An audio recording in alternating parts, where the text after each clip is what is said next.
वाल्मिक कराडला तात्काळ अटक करा, धनंजय मुंडे आणि पंकजा मुंडेंचा राजीनामा घ्या, रेणापूरमध्ये आंदोलकांची मागणी, 1 जानेवारीला चक्काजाम आंदोलनाचा इशारा।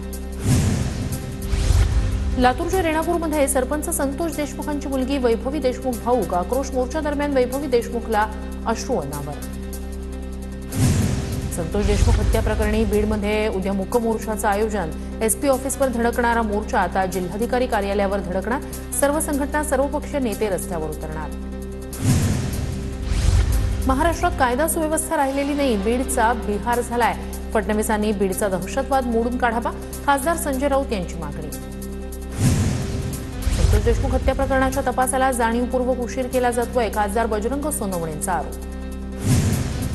18 दिवस झाले आरोपीला अटक का झाली नाही, हे बीड जिल्ह्याचं दुर्दैव आहे, पोलीस खातं काय करतंय, बीड प्रकरणी प्रकाश सोळंकेंचा सवाल। वाल्मिक कराडची प्रशासनावर दहशत, खंडणी प्रकरणातील वाल्मिक कराडचं नाव मात्र अजून अटक का नाही, फडणवीस आणि अजित पवारांनी बीड जिल्ह्याकडे लक्ष दिलं पाहिजे, प्रकाश सोळंकेंची प्रतिक्रिया। मंत्रीच गुन्हेगारांना संरक्षण देत असतील तर अशा घटना वाढतील, बीडमधील सरपंच हत्या प्रकरणावरून वडेट्टीवार यांचा सरकारवर निशाणा।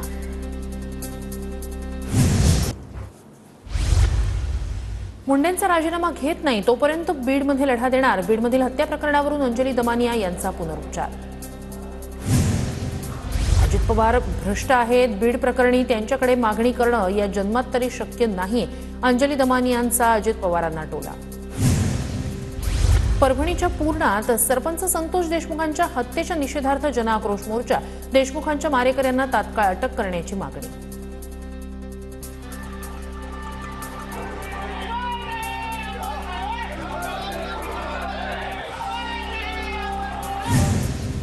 धाराशिवच्या तुळजापूर तालुक्यातील मेसाई जवळगा गावच्या सरपंचावर जीवघेणा हल्ला, गुंडांकडून सरपंच नामदेव निकम यांच्या गाडीवर पेट्रोल टाकून जाळण्याचा प्रयत्न। रायगडमधील उरण तालुक्यातील पागोटे गावच्या सरपंचांना धमकी, माझा संतोष देशमुख होण्याची वाट बघताय का, सरपंच कुणाल पाटील यांचा पोलिसांना सवाल। पोलीस खात्यात फक्त भ्रष्टाचार, कायद्याचा धाक राहिला नाहीये, उरणच्या घटनेवरून संजय राऊतांचा सरकारवर आरोप। नाशिकमध्ये नरहरी झिरवाळांच्या कार्यकर्त्यांकडून बॅनरबाजी, बॅनरवर नरहरी झिरवाळ यांचा आदिवासी विकास मंत्री असा उल्लेख, मात्र खातेवाटपात आदिवासी विकास खात्याची जबाबदारी अशोक उईकेंकडे। साहेब सांगतील तेच धोरण आणि साहेब बांधतील तेच तोरण, अब्दुल सत्तारांच्या समर्थकांकडून छत्रपती संभाजीनगरमध्ये बॅनरबाजी। माजी पंतप्रधान मनमोहन सिंग यांचं निधन, वयाच्या 92व्या वर्षी घेतला अखेरचा श्वास, मनमोहन सिंग यांच्या पार्थिवावर उद्या अंत्यसंस्कार होणार। माजी पंतप्रधान मनमोहन सिंग यांच्या पार्थिवावर उद्या अंत्यसंस्कार होणार, काँग्रेस मुख्यालयात अंत्यदर्शनासाठी पार्थिव ठेवलं जाणार। केंद्र सरकारचे देशातील सर्व कार्यक्रम आज रद्द, संपूर्ण देशात 7 दिवसांचा दुखवटा जाहीर, डॉक्टर मनमोहन सिंग यांचा शासकीय इतमामात अंत्यविधी होणार।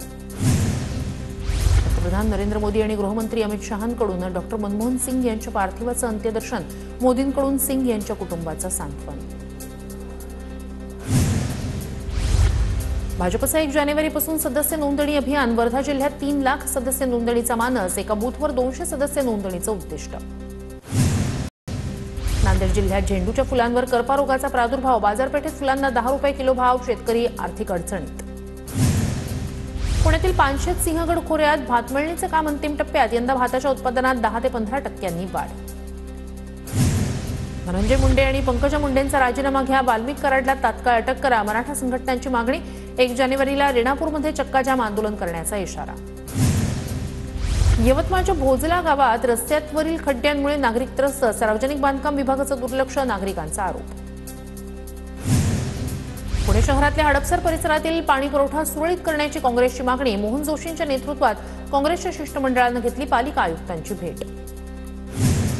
बुलढाण्यातील शेगावमधील गजानन महाराजांचं मंदिर 31 डिसेंबरला रात्रभर खुलं राहणार, राज्यभरातून येणाऱ्या भाविकांच्या सोयीसाठी संस्थांचा निर्णय।